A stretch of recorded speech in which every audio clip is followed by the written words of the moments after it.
दोस्तों नमस्कार। उम्मीद कर रहा हूं आप सब लोग अच्छे होंगे। Concept of torque and moment due to a force जो हमारा चैप्टर है उसका आज हमारा सेकंड एपिसोड है। लास्ट एपिसोड में हमने टॉर्क का एक फॉर्मूला डिराइव किया था और हमने देखा था कि जो टॉर्क होता है किसी भी पॉइंट के about that will be equal to D cross F.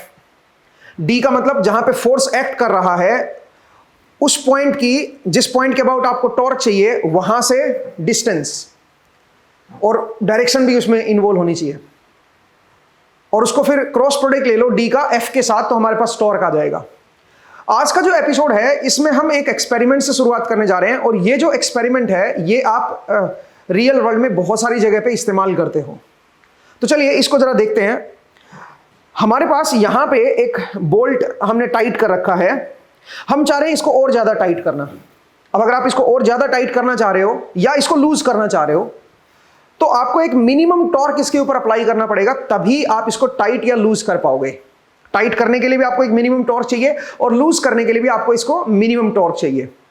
अब जनरली हमारे पास घरों में एक ऐसे रेंच पाए जाते हैं, इस तरह से आप जो है ना इसको डाल के और इसको आप टाइट कर सकते हो या लूज कर सकते हो।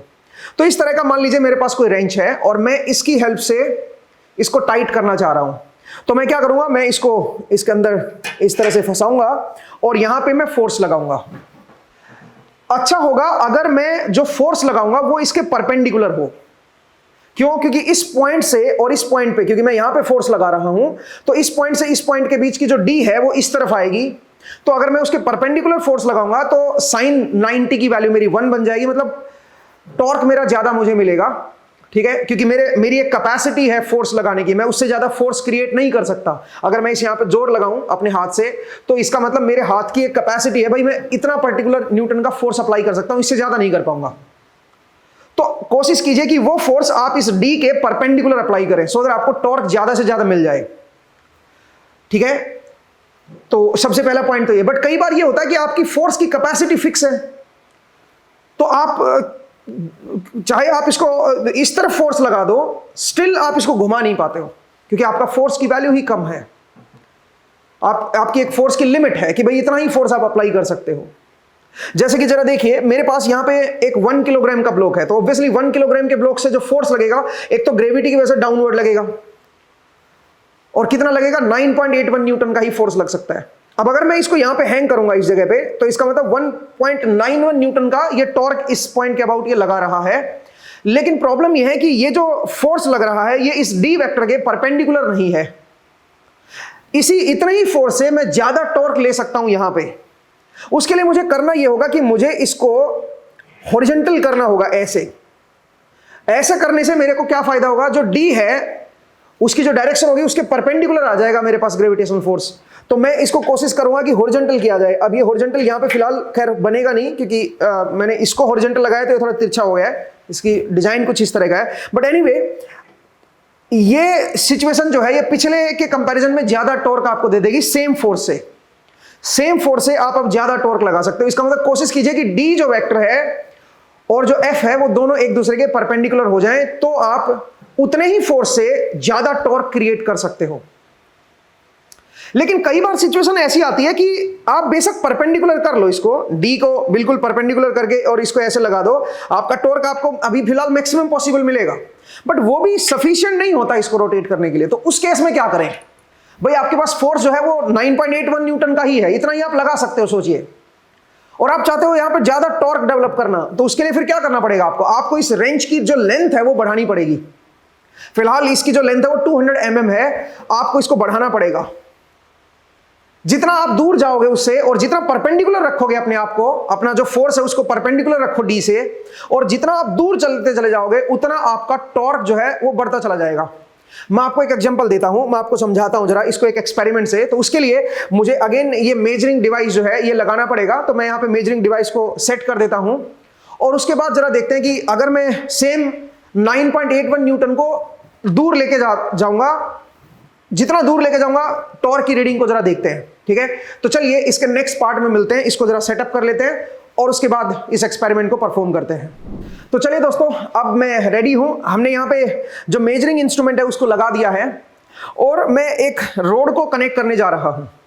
अब ये जो रोड है इसका अपना एक मास होगा और इस रोड के ऊपर मैं फिर फोर्स लगाऊंगा जो 9.81 न्यूटन का है। अच्छी बात यह है कि इसकी रोड की लेंथ मुझे ज्यादा मिल गई है, तो मैं जो मेरा जो फोर्स है 9.81 न्यूटन का, जो कि फिक्स है, मैं उससे ज्यादा नहीं लगा सकता, उसको मैं आगे पीछे कर सकता हूं। इसका मतलब इस पॉइंट से मेरी डिस्टेंस जो है वो कम ज्यादा हो सकती है, और मैं कोशिश करूंगा कि मेरा जो फोर्स है वो इस डी के परपेंडिकुलर रहे। ठीक है, तो यहां पे हमने इंस्ट्रूमेंट लगा दिया, बट एक प्रॉब्लम है इस इंस्ट्रूमेंट की, और प्रॉब्लम ये है कि इसकी एक मिनिमम लिमिट है कि भाई इतनी वैल्यू से ज्यादा ही टॉर्क होगा तो ये रीड करना स्टार्ट करेगा, बहुत ही कम टॉर्क को ये रीड नहीं करेगा। तो जरा देखिए, मैं जरा इसको ऑन कर रहा हूं, तो फिलहाल ये जो है ये आपका 0 न्यूटन मीटर रीड कर रहा है, कोई यहां पे टॉर्क नहीं है इन योर डायरेक्शन, या मतलब आप कह सकते हो कि इस डायरेक्शन में, मेरी तरफ या आपकी तरफ जो डायरेक्शन है उस डायरेक्शन में कोई टॉर्क नहीं लग रहा। वैसे भी टॉर्क की डायरेक्शन अगर आप देखोगे तो डी इस तरफ होगा और एफ इस तरफ होगा, तो डी क्रॉस एफ करोगे तो मेरी तरफ आएगा, इनवर्ड आएगा। तो यहां पे इनवर्ड टॉर्क की जो वैल्यू है वो फिलहाल 0 है। अब मैं एक काम करता हूं, मैं इस रोड को जरा कनेक्ट कर देता हूं यहां पे। ठीक है, इस रोड का अपना मास है, बट मेरे को जरूरत नहीं उस मास की, क्योंकि वो काफी कम है। उसकी वजह से आप देख सकते हो जो टॉर्क है वो स्टिल 0 रीड कर रहा है। तो मैं एक काम करता हूं, मैं थोड़ा सा इसका मास इंक्रीज कर देता हूं और इसको थोड़ा एक्सटेंड कर देता हूं। तो मैंने इसका एक्सटेंशन लगा दिया है। अब आप देख पा रहे होंगे कि जो टॉर्क रीड कर रही है ये 3.7 न्यूटन मीटर का टॉर्क जो है वो रीड हो रहा है, वो इसके खुद के मास की वजह से है। मैं नहीं चाहता था कि इसके खुद के मास की वजह से कोई टॉर्क आए, इसका अपना एक मास है, उसकी वजह से ग्रेविटेशनल फोर्स एक्ट कर रहा है कहीं पे, इसका सेंटर ऑफ मास होगा पूरी रोड का, वहां पे इसका जी एक्ट कर रहा होगा, और उसकी वजह से इन जेड डायरेक्शन, इस डायरेक्शन को जेड बोल देते हैं, उसकी जेड डायरेक्शन आपका क्या बन रहा है बताओ, एक टॉर्क आपको मिल रहा है विच इज 3.8 न्यूटन मीटर और 3.7 न्यूटन मीटर जो भी है ये। ठीक है, मैं इसको एक बार फिर से देख लेता हूं, 3.7 न्यूटन मीटर। तो अब मैं क्या करना चाह रहा हूं, अब मैं 1 किलोग्राम को हैंग करना चाह रहा हूं। मैं सिर्फ इस 1 किलोग्राम की वजह से टॉर्क देखना चाह रहा हूं। तो जो भी यहां पे टॉर्क ये मीटर रीड करेगा उसमें से 3.7 न्यूटन मीटर को माइनस कर देंगे, क्योंकि 3.7 न्यूटन मीटर तो इस रोड का हो गया ना अपना, मैं उसको कंसीडर नहीं करना चाहता। मैं सिर्फ देखना चाहता हूं कि 9.81 जो हमारे पास लिमिटेड फोर्स है, जो हमारे पास फिक्स फोर्स है, उसकी वजह से टॉर्क कैसे चेंज हो सकता है, कैसे हम ज्यादा टॉर्क लगा सकते हैं उससे। तो हमने क्या किया, हमने पहले 9.81 को समवेयर यहां पे डाल दिया, यहां पे हम इसको हैंग कर रहे हैं।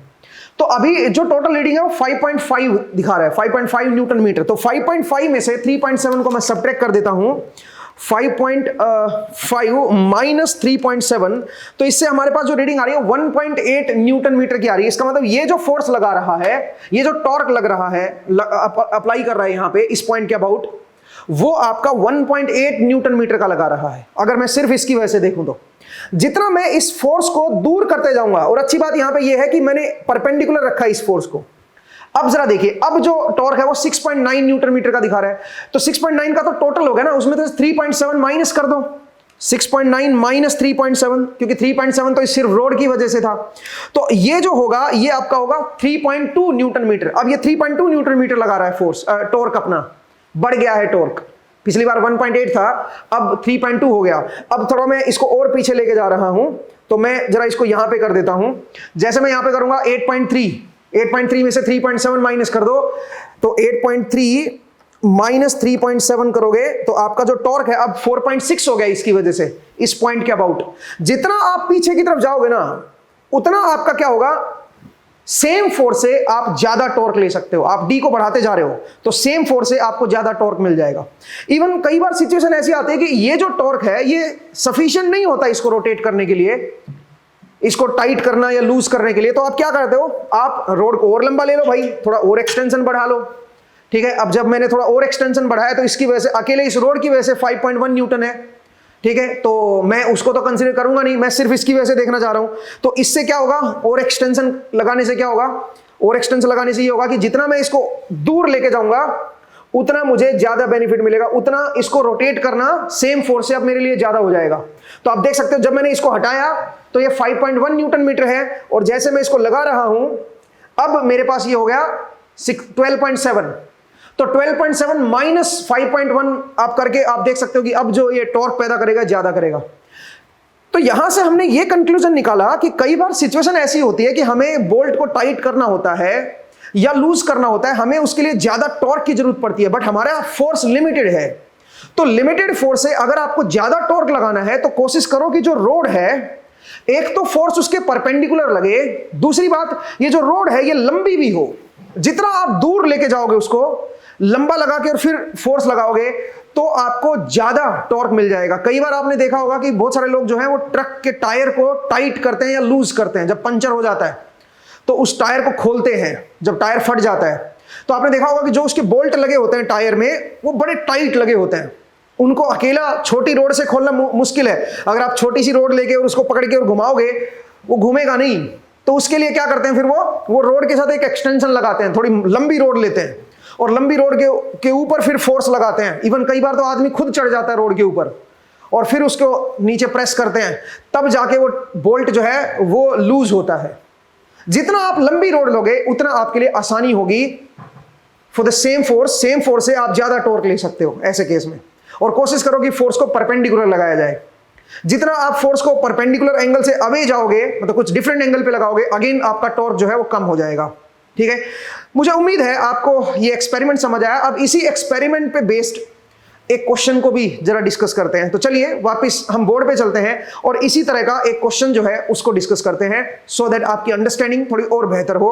तो मिलते हैं फिर बोर्ड पे एंड इससे रिलेटेड एक क्वेश्चन को डिस्कस करते हैं। तो दोस्तों आपने एक्सपेरिमेंट देखा और आपको यहां से एक बेसिक आइडिया ये लगा होगा कि जब हम लीवर आर्म को बढ़ाते हैं और जब हम उसके जितनी ज्यादा दूरी पे फोर्स को लगाते हैं उतना आपको टॉर्क ज्यादा मिलता है फॉर द सेम फोर्स। ठीक है, अब इसके बेसिस पे हम कुछ प्रॉब्लम्स को डिस्कस कर सकते हैं, कुछ रियल वर्ल्ड की प्रॉब्लम्स को भी डिस्कस कर सकते हैं। जरा देखिए कैसे। अगर मैं आपको एक सिचुएशन दूं, सोचिए मेरे पास यहां पे कोई बोल्ट है, कुछ इस तरह का कोई बोल्ट है, बोल्ट आपने देखे होंगे, और मैं इस बोल्ट को टाइट करना चाह रहा हूं। और इस बोल्ट को टाइट करने के लिए ये यहां पे वॉल में फिक्स्ड है। सोचिए मैं इस तरफ घुमाऊंगा तो ये टाइट होगा, ऐसा समझिए। और टाइट करने के लिए मुझे एटलीस्ट 120 न्यूटन मीटर की जरूरत है, इतने टॉर्क की मुझे जरूरत है। और टाइट करने के लिए मेरे पास एक रेंच है जो आप घरों में इस्तेमाल करते हो, बेसिक नीड के लिए इस्तेमाल करते हो। ये मेरे पास रेंच है, तो इस रेंच को मैं यहां पे डालूंगा ऐसे और इसको टाइट करूंगा। तो अब सिचुएशन कुछ इस तरह की है, जरा देखिए मैं यहां पे एक रेंच बना देता हूं। तो ये कुछ रेंच हमने लगा रखा है।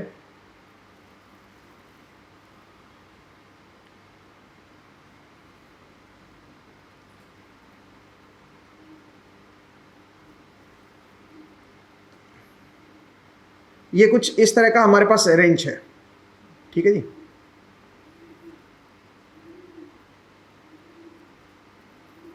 ये हमने एक रेंच बना रखा है और इस रेंच की जो लंबाई है वो आपको दे रखी है।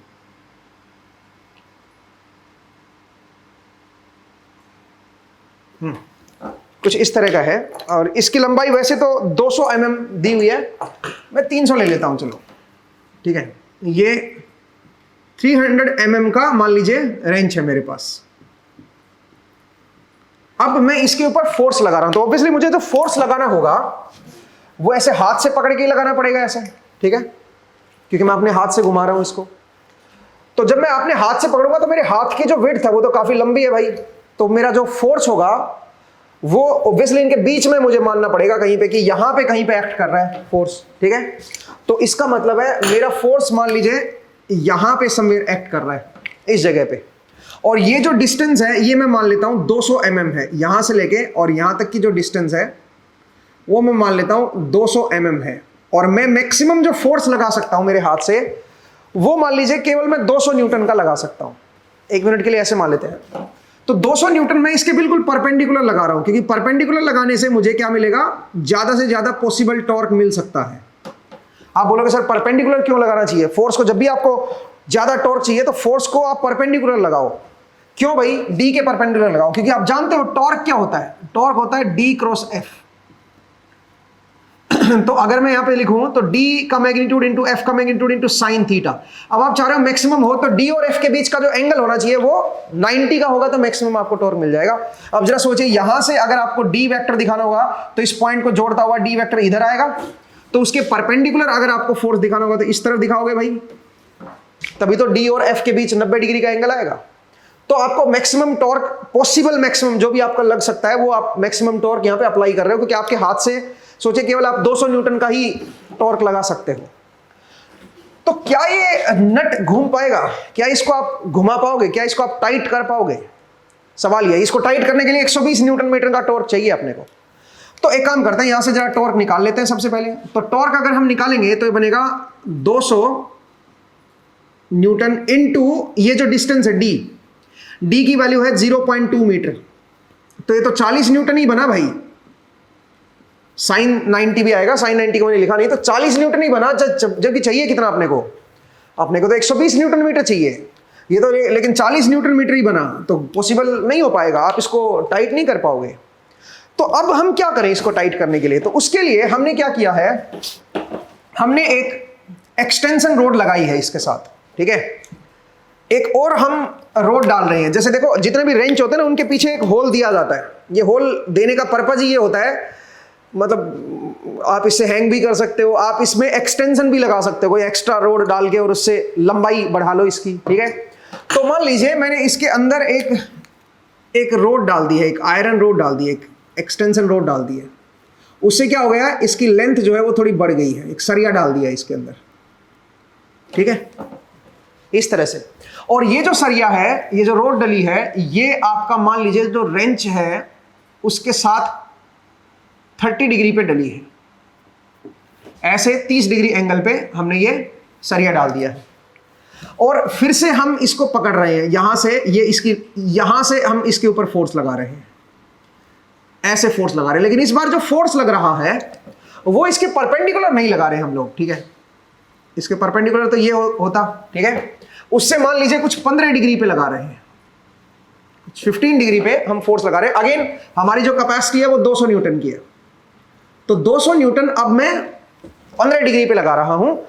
तो आपको बताना है कि ये जो डी डिस्टेंस होगी यहां से यहां तक की, ये मिनिमम डी डिस्टेंस क्या होनी चाहिए, सो दैट हम इसको घुमा पाए। सवाल ये है।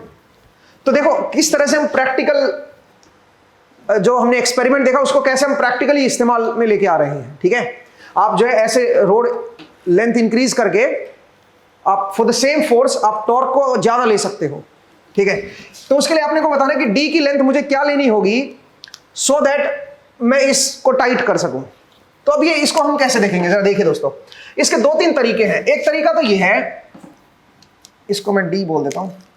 एक तरीका तो ये है भाई, डी मेरा यहां से यहां तक है भाई, ध्यान देना, पूरा एंड तक नहीं है, क्योंकि एंड पे मैंने अपने हाथ एंड पे पकड़ा हुआ है, तो मेरा जो फोर्स लगेगा तो जहां पे मेरा हाथ लगा उसके बीच में लगाओगे ना, यहां पे लगाओगे ना फोर्स, तो यहां से यहां तक की डिस्टेंस को डी बोल रहा हूं, और इसी को कैलकुलेट करना है अपने को। जहां पे फोर्स एक्ट कर रहा है वहां तक की डिस्टेंस को देखना है। तो इसको निकालने का क्या तरीका, निकालने का तरीका है कि आप इस पॉइंट के अबाउट टॉर्क निकालना चाह रहे हो ना भाई, वो 120 मिनिमम होना चाहिए। तो एक काम करो, आप ये जो लेंथ है यहां से लेके यहां तक की जो लेंथ है ये वाली, अगर मैं इसको दिखाऊं तो मैं ऐसे दिखा देता हूं। अगर ये मेरे पास आ जाए, इसको मैं आर बोल देता हूं, और ये जो डायरेक्शन है ये आर वेक्टर बन गया, ये आर कैप बन गया, ये आर कैप हो गया। तो एक तरह से आर वेक्टर बन गया भाई। आर तो मैग्नीट्यूड हो गया और आर कैप उसकी डायरेक्शन होगी, तो मैं आर वेक्टर लिख देता हूं। तो अगर आर वेक्टर क्रॉस एफ कर दूं मैं, तो मेरे पास क्या आ जाएगा, मेरे पास टॉर्क की वैल्यू आ जाएगी।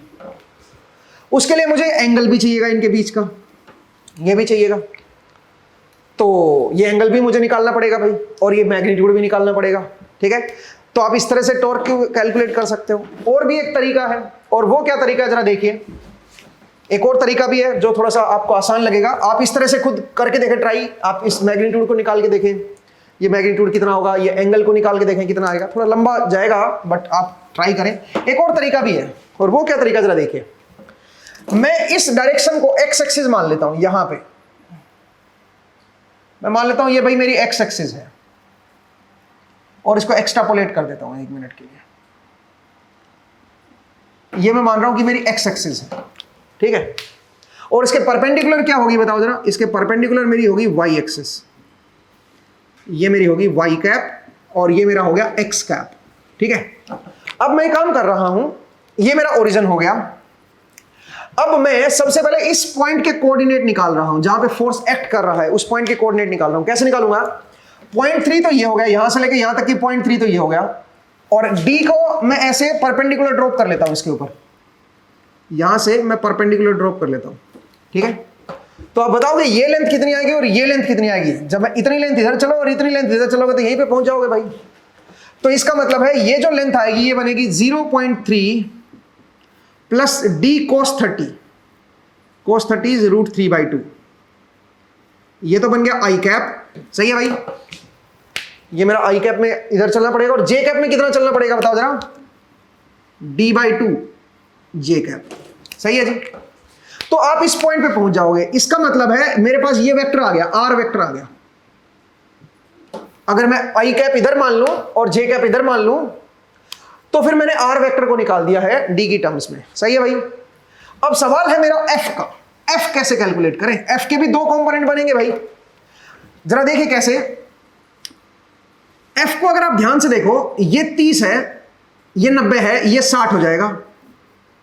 अगर ये 60 है तो ये एंगल क्या बनेगा, ये बनेगा 30। क्यों भाई, क्योंकि ये जो लाइन है ना, ये लाइन इस रोड के परपेंडिकुलर है। इस रोड के साथ ये जो लाइन है ये 90 डिग्री का एंगल बना रही है, उसमें से 60 इधर आ गया तो ये बचेगा 30, ये बचेगा 30 और 15 ये। तो टोटल एंगल अगर आप निकालोगे इसके साथ तो 45 का हो जाएगा भाई। ये एंगल आपका 45 का हो जाएगा पूरा। कहां से कहां तक का, फोर्स का इसके साथ 45 का हो जाएगा। तो अगर मैं एफ को भी रिजोल्व कर दूं तो एफ के भी दो कंपोनेंट आएंगे। एक कंपोनेंट आएगा इस तरफ जो कि बनेगा 200 cos 45, इसका मतलब 200/√2 कर दो, और ये इस तरफ आएगा माइनस वाई कैप की तरफ आएगा, तो मैं इसको माइनस जे कैप लिख देता हूं। और एक क्या बनेगा बताओ इसका कंपोनेंट, एक इसका कंपोनेंट एक्स की तरफ आएगा इसके पैरेलल, तो वो बन जाएगा 200/√2 आई कैप। ये मेरा एफ आ जाएगा भाई, सही है। तो मेरे पास एफ आ गया, मेरे पास आर आ गया। अब मैं क्या करूंगा, आर क्रॉस एफ का मैग्नीट्यूड जो है वो किसके बराबर होना चाहिए, 120 के बराबर होना चाहिए मिनिमम, ठीक है। वहां से मैं क्या निकाल सकता हूं, डी निकाल सकता हूं। तो चलिए आर क्रॉस एफ करते हैं अब जरा, आर क्रॉस एफ निकालते हैं। आर क्रॉस एफ अगर करेंगे तो यहां पे क्रॉस प्रोडक्ट लेना है, तो क्रॉस प्रोडक्ट के लिए मैं क्या करूंगा, आई कैप जे कैप, और के कैप तो खैर है ही नहीं, दोनों ही उसमें। और आर के अंदर क्या है भाई, पहला है 0.3 प्लस d√3/2, ये आई कैप कंपोनेंट है, जे कैप कितना है d/2 और के कैप है 0। सिमिलरली यहां पे देखिए आई कैप है 200/√2 और जे कैप है -200/√2 और के कैप है मेरे पास 0। और मुझे क्या करना है, इसका डिटरमिनेंट ले लेना है, वो क्रॉस प्रोडक्ट आ जाएगा, आर क्रॉस एफ आ जाएगा। तो आर क्रॉस एफ में बताइए जरा, आर क्रॉस एफ अगर मैं करता हूं तो आर क्रॉस एफ में आई कैप का क्या कंपोनेंट आएगा, आई कैप का कंपोनेंट 0 आएगा भाई, तो आई कैप की तरफ कोई कंपोनेंट नहीं होगा। फिर आ जाओ माइनस जे कैप, माइनस जे कैप का भी कोई कंपोनेंट नहीं आएगा, दिस इनटू दिस माइनस, तो केवल के कैप का कंपोनेंट आएगा। और के कैप का क्या कंपोनेंट आएगा बताओ, this into this minus this into this, तो ये बन जाएगा -200/√2 इंटू 0.3 प्लस d√3/2, ठीक है भाई, दिस इनटू दिस कर दिया, माइनस 200/√2 इंटू d/2। एक बार जरा देख लीजिए भाई, ये मेरा के कैप का कंपोनेंट आ गया, सही है, ये मेरा के कैप का कंपोनेंट आ गया। और इसकी जो वैल्यू आनी चाहिए वो आपकी क्या होनी चाहिए बताओ। अगर मैं इसका मैग्नीट्यूड की बात करूं तो मैग्नीट्यूड में के कैप हट जाएगा बस, और कुछ नहीं है, ठीक है। बल्कि मैं तो कहता हूं यहां पे -200/√2 कॉमन ले लो, तो -200/√2 ये मैंने कॉमन ले लिया, अंदर क्या बचा 0.3 प्लस d√3/2, ये यहां से रह गया भाई, -200/√2 कॉमन आ गया। यहां पे क्या बचा बताओ जरा, प्लस d/2 है ना, प्लस d/2। एक बार जरा देख लीजिए भाई, -200/√2 मैंने कॉमन ले लिया, तो दिस प्लस d/2 ये बच गया बस, और के कैप ऑब्वियसली, बट मैं माइनस के कैप की डायरेक्शन में आएगा ये टॉर्क, ये ध्यान देना भाई, ये मेरा माइनस के कैप की तरफ आएगा। तो माइनस के कैप को छोड़ दो ना यार, डायरेक्शन को एक बार छोड़ दो। मुझे मैग्नीट्यूड कितना रखना है बताओ, मिनिमम चाहिए 120, 120 चाहिए। तो मेरे ख्याल से अब तो बहुत आसान है भाई डी को कैलकुलेट करना, अब आप आराम से डी को कैलकुलेट कर सकते हो।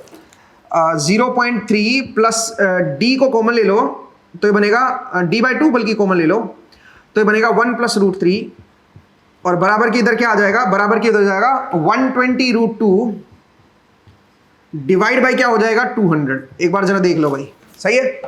ये 0.3 जो है इधर आके माइनस का हो जाएगा 0.3, सही है। अब क्या करना है बताओ जरा। अब ये 1 प्लस रूट 3/2 को उधर ले जाओ तो आपके पास d की वैल्यू आ जाएगी, d will be equal to 2 divide by 1 plus root 3। ये मेरे पास बाहर आ गया, सही है जी। अंदर क्या बचा 120 रूट 2 डिवाइड बाई 200 माइनस 0.3। ये मेरे पास d की वैल्यू आ जाएगी।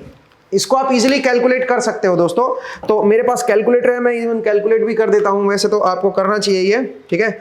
मेरी कैलकुलेशन जो है ना वो बड़ी कई बार गलत कर देता हूं भाई मैं, ठीक है।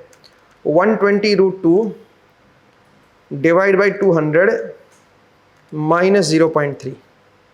तो ये जो वैल्यू निकल के आ रही है ये है 0.4015 मीटर। इसका मतलब अगर mm में आंसर देना हो तो 401.5 mm का होना चाहिए ये एक्स्ट्रा। इतने डिस्टेंस पे आपको फोर्स एक्ट करना है। अगर 15 डिग्री पे एक्ट कर रहे हो तो इसके परपेंडिकुलर से 15 कर रहे हो भाई, ध्यान देना। तो देखो कितना प्यारा क्वेश्चन था ये। अब आपको अपने दूसरे तरीके से भी सोल्व करना आप इसको। इसमें तो हमने ये जो है ना डिस्टेंस ये तब निकालिए जब आई कैप और जे कैप इधर मान लिए हमने। आप जो है ना ट्रिग्नोमेट्री की हेल्प से सोल्व करके देखना इसको, ठीक है। और भी बहुत सारे तरीके हो सकते हैं जिनसे आप इसको सोल्व कर सकते हो, ठीक है। तो ये एक तरह की प्रैक्टिकल एप्लीकेशन थी जो हमने एक्सपेरिमेंट देखा उसकी। अब कुछ और क्वेश्चंस भी कर लेते हैं, ठीक है। तो चलिए एक दो क्वेश्चन और जरा देखते हैं।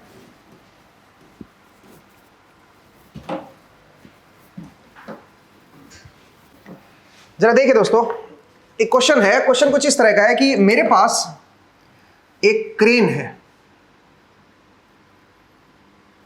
ठीक है। यहां पे एक क्रेन बनी हुई है और क्रेन जो है उसके साथ आपका ये कुछ वो लगा हुआ है। यहां पे वो फिक्स्ड है, इसका ये हुक फिक्स्ड है।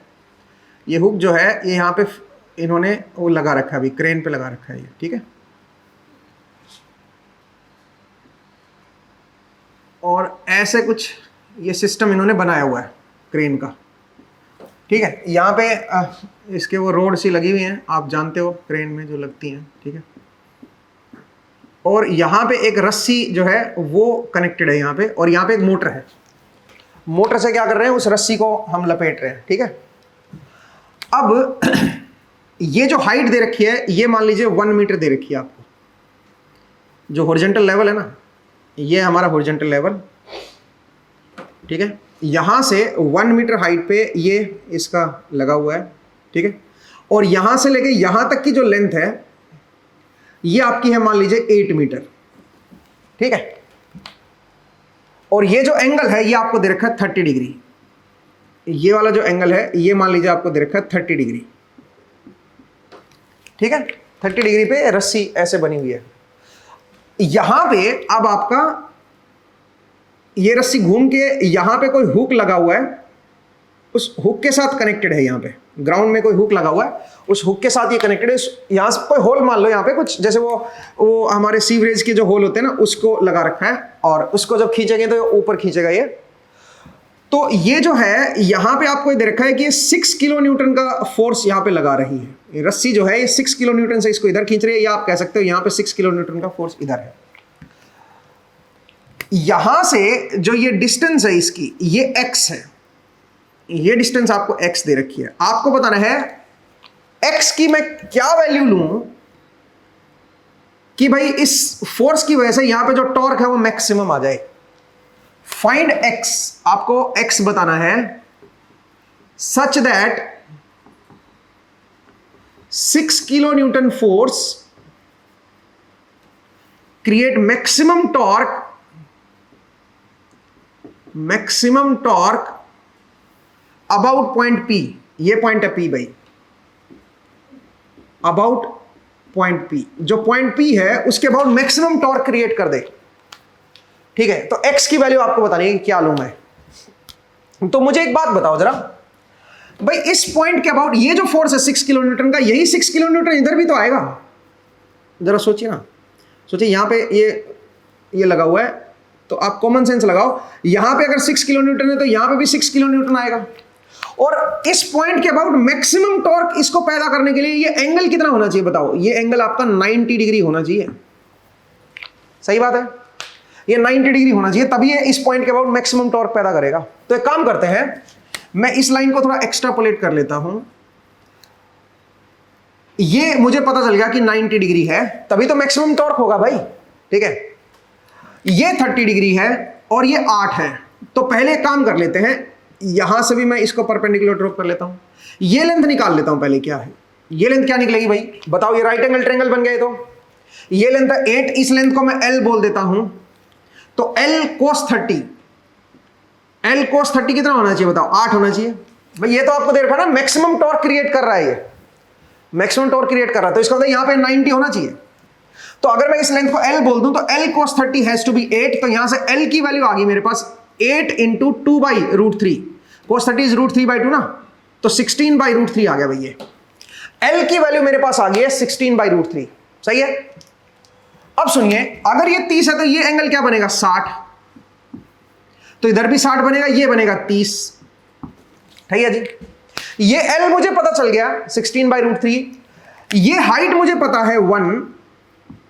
तो अगर मैं ये लेंथ और निकाल लूं, ठीक है, ये लेंथ अगर मैं और निकाल लूं तो यहां से लेके यहां तक की पूरी लेंथ आ जाएगी मेरे पास x। अब ये वाला है ना भाई पूरा x, मतलब जहां पे ये रस्सी कनेक्ट है वहां से यहां तक की डिस्टेंस है x। ठीक है, तो वो आपको एक तरह से x आ जाएगा। अगर ये लेंथ आपके पास 1 है, ये लेंथ और निकाल लो बस आप जैसे तैसे करके। अब ये लेंथ कैसे निकालेंगे भाई? इसके लिए आप क्या करोगे? tan 30 इज इक्वल टू, इस लेंथ को मैं क्या बोल देता हूं? इस लेंथ को मैं L0 बोल देता हूं या x0 बोल देता हूं, जो भी है। तो x0 upon perpendicular upon base कर दो। ठीक है, तो यहां से जो x0 की वैल्यू आएगी वो आएगी 1/√3। सही है जी। तो ये आ गया 1/√3 और ये लेंथ आपको पता चल गई 16/√3। पूरे ये जो इस होल से जो जहां पे ये सीवरेज वाला लगा हुआ है डब्बा, यहां से लेकर यहां तक की जो लेंथ है ये आपको पता चल जाएगी। तो x की वैल्यू अब आप इजीली कैलकुलेट कर सकते हो। It comes out to be 17/√3। ठीक है भाई, तो बहुत आसान क्वेश्चन था, मुझे उम्मीद है आपको ये समझ आया। अब चलिए इसी पे एक और मैं क्वेश्चन दे रहा हूं आपको। इसका नेक्स्ट पार्ट ये है कि सोचिए अगर मैं आपको इसी क्वेश्चन में x की वैल्यू को दे देता। ठीक है, अब जरा देखिए प्रैक्टिकली जो क्रेन जो खींचने वाले लोग होते हैं वो कैसे सोचते हैं, मतलब उनको अगर सोचने की जरूरत पड़े कभी तो, क्योंकि कई बार सिचुएशन ऐसी आ जाती है कि उनमें ज्यादा ताकत होती नहीं है खींचने की, और ताकत जरूरत ज्यादा होती है, टॉर्क ज्यादा चाहिए उनको। सोचिए क्रेन जो है ये 6 किलो न्यूटन का ही फोर्स लगा सकती है, इससे ज्यादा फोर्स ये क्रिएट नहीं कर सकती। और ये जो होल है यहां से लेके यहां तक की जो डिस्टेंस है वो है आपकी फिक्स बाई 10 मीटर। ये 10 मीटर से और कम या ज्यादा कर नहीं सकती लेंथ को। ये मान लीजिए क्रेन फिक्स्ड, अभी इनकी पोजीशन ही ऐसी जगह पे है कि भाई इससे ज्यादा ये हो ही नहीं सकती है लेंथ। ठीक है, ये 10 मीटर है, अब आपको बताना है, और ये 8 मीटर ऑब्वियसली। अब आपको थीटा की वैल्यू बतानी है कि थीटा में क्या लूं कि भाई ये मैक्सिमम टॉर्क पैदा कर दे इस पी पॉइंट के अबाउट। मैक्सिमम टॉर्क आना चाहिए, इसको टिल्ट को मैं कितना करूं? ये 8 है, फिक्स है। इस थीटा को मैं कितना करूं कि भाई मैक्सिमम टॉर्क मुझे मिल जाए यहां पे? तो कैसे करोगे भाई? बड़ा आसान है ये भी, फिर से वही सेम कंसेप्ट आपको लगाना है। तो उसके लिए क्या करोगे जरा देखिए, यहां पे भाई मैक्सिमम टॉर्क पैदा करना चाहिए ना इसको 8 से, तो ऑब्वियसली ये 90 डिग्री होना चाहिए, तभी ये मैक्सिमम टॉर्क पैदा कर पाएगी भाई। ठीक है, अब कितना होगा मैक्सिमम टॉर्क बताओ?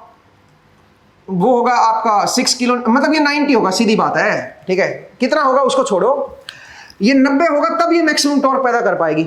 सही बात है। अब सुनिए मेरी बात, अगर ये थीटा है तो ये हो जाएगा 90 माइनस थीटा। सही है जी। और ये लेंथ हो जाएगी L, तो अगर मैं बोलूं L cos थीटा, वो क्या बनेगा? अब यहां पे 8 बनेगा भाई L cos थीटा। ठीक है, तो L की वैल्यू तो मेरे पास आ गई है। L की वैल्यू क्या आ जाएगी? L will be equal to 8 upon cos theta. ये वैल्यू मेरे पास आ गई है। ये 90 माइनस थीटा है, मैं अगेन यहां पे परपेंडिकुलर ड्रॉप कर रहा हूं 1, ये 90 माइनस थीटा, तो ये 90 माइनस थीटा होगा, ये आपका थीटा हो जाएगा। तो इसका मतलब ये जो x0 लेंथ आएगी ये क्या बनेगी? इस x0 लेंथ, तो x0 अपॉन 1 करोगे, x0 अपॉन 1 करोगे तो tan थीटा आ जाएगा भाई। तो एक्स नॉट की जो वैल्यू आएगी वो आ जाएगी टेन थीटा। सही है भाई। इसका मतलब ये लेंथ जो है ये टेन थीटा है और ये लेंथ जो है ये 8 अपॉन कोस थीटा है। तो अगर दोनों को मैं मिला दूंगा 8 upon cos theta plus tan theta, तो ये लेंथ आपकी 10 होनी चाहिए भाई। ये पूरी लेंथ 10 दे रखी है इस बार, ठीक है। तो अब जरा देखिए यहां पे मैं टेन थीटा को क्या लिख सकता हूं बताओ जरा, 8 upon cos theta plus tan theta को लिख सकता हूं sine theta upon cos theta is equal to 10। तो यहां पे क्या बन गया, यहां पे बन गया 8 प्लस साइन थीटा, और साइन थीटा को लिख रहा हूं root of 1 minus cos square theta upon cos theta is equal to 10। एक बार देख लीजिए भाई सही लिखा है क्या, मेरे हिसाब से तो ठीक है। तो यहां से 8 plus root 1 minus cos square theta जो बनेगा it comes out to be 10 cos theta, ठीक है। अब इस 8 को मैं उधर ले जाता हूं माइनस 8 और बोथ साइड स्क्वायर कर देता हूं, तो यहां से स्क्वायर हट गया और यहां पे ये स्क्वायर आ गया। एक बार जरा देख लीजिए भाई, तो ये क्या बन गया 1 minus cos square theta is equal to 100 cos square theta plus 64 minus 160 cos theta. सही है जी, एक बार देख लीजिए। और अगर मैं इसको इधर लेके जाऊंगा तो ये बन जाएगा 101 cos square theta minus 160 cos theta plus 63 is equal to 0। एक बार जरा देख लीजिए भाई, तो यहां से मैं कोस थीटा की वैल्यू निकाल लेता हूं। तो इसके लिए क्वाड्रेटिक इक्वेशन सोल्व करनी पड़ेगी, आप लोग सोल्व कीजिएगा, मैं कैलकुलेटर का इस्तेमाल करके कर रहा हूं, ठीक है। आप लोग कोस थीटा की वैल्यू निकाल सकते हो अब यहां से। मैं भी एक बार जरा देख लेता हूं कि क्या वैल्यू आ रही है। तो ये वैल्यू है 0.852, कोस थीटा इज 0.852। अगली वैल्यू भी दो वैल्यू आ रही है भाई, 0.852 और एक वैल्यू जो है वो आपके पास आ रही है 0.73। 0.73 दो वैल्यू आ रही है।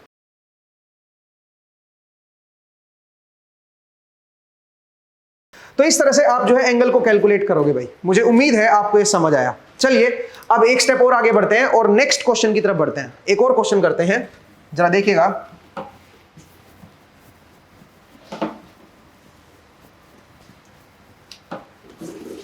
नेक्स्ट क्वेश्चन जरा देखिए।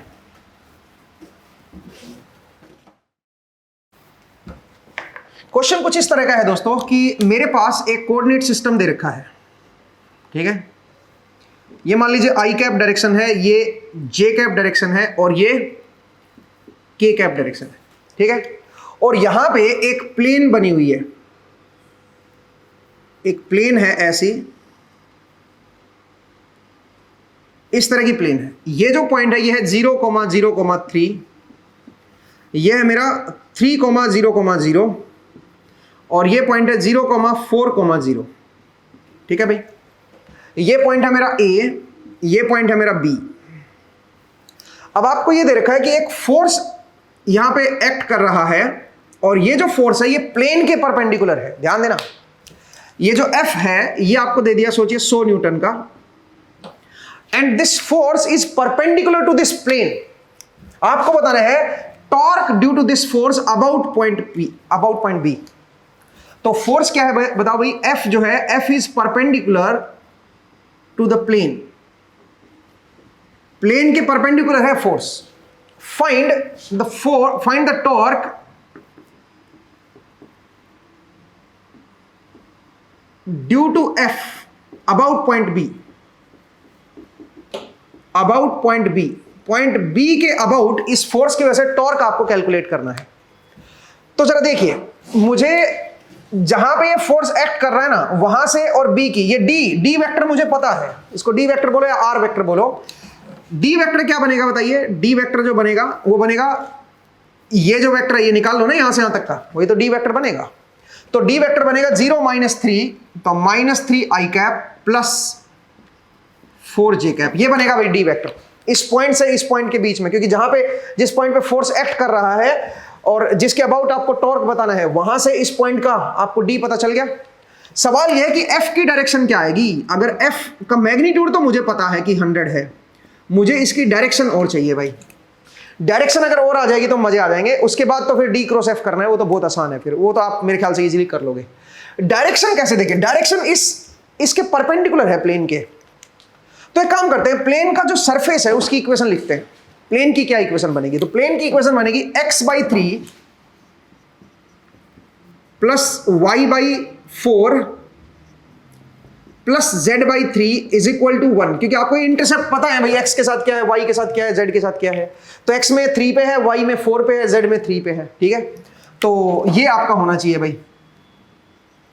ठीक है, ये आपकी प्लेन की इक्वेशन है, एक बार आप देख लो बेशक, बल्कि इस 1 को मैं इधर ले आता हूं, -1 इक्वल टू 0। ये मेरी प्लेन की इक्वेशन है, सरफेस की इक्वेशन आ गई। अब मुझे सरफेस के परपेंडिकुलर डायरेक्शन चाहिए। मैं इसको एक काम करता हूं, इसको मैं कोई फंक्शन मान लेता हूं f(x,y,z). ठीक है, f(x,y,z) मैं इसको फंक्शन मान लेता हूं। ठीक है, मुझे इसके परपेंडिकुलर जो है वो आपकी इक्वेशन चाहिए। ठीक है, मुझे इसके परपेंडिकुलर डायरेक्शन चाहिए, माफ कीजिएगा। तो परपेंडिकुलर डायरेक्शन किसी भी सरफेस के कैसे निकालते हो? आपको सरफेस की इक्वेशन पता है, तो अगर मैं इस f का ग्रेडियंट ले लूं और डिवाइड बाय इसका मैग्नीट्यूड कर दूं, तो मेरे पास क्या आ जाएगा? परपेंडिकुलर डायरेक्शन आ जाएगी सरफेस के। इसका ग्रेडियंट ले लो, डिवाइड बाय इसका मैग्नीट्यूड कर दो, तो आपको इस सरफेस के परपेंडिकुलर डायरेक्शन निकल के आ जाएगी। ग्रेडियंट कैसे लोगे बताओ इसका? तो ग्रेडियंट जो बनेगा दोस्तों, वो इसका डेरिवेटिव लेना है भाई।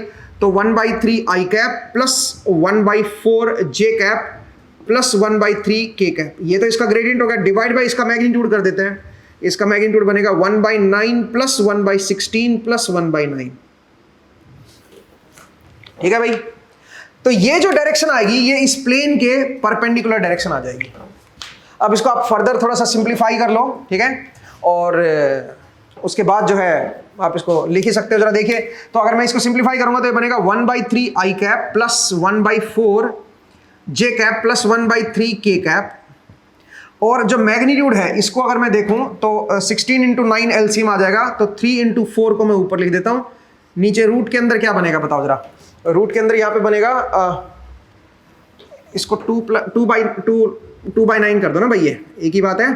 ठीक है, तो बन जाएगा 16 × 9 LCM आए ना, तो एक तरह से 32 यहाँ पे आ गया और 9 यहाँ पे आ गया, तो ये कितना हो जाएगा? 41, √41। एक बार चेक कर लो भाई, मेरे हिसाब से तो ठीक है। यहाँ पे नीचे जो है वो √41 आ जाएगा। ठीक है, आई थिंक करेक्ट है। हाँ, ये वैल्यू आएगी भाई। तो अब जरा देखिए, ये मेरे पास क्या आ गया? ये तो डायरेक्शन आई है भाई f की, इसको 100 से और मल्टीप्लाई करो, तो यहाँ पे 400 लिख देता हूं मैं इसको ना, ये बन गया 400। तो मेरे पास क्या बन गया? f आ गया, मेरे पास फोर्स आ गया।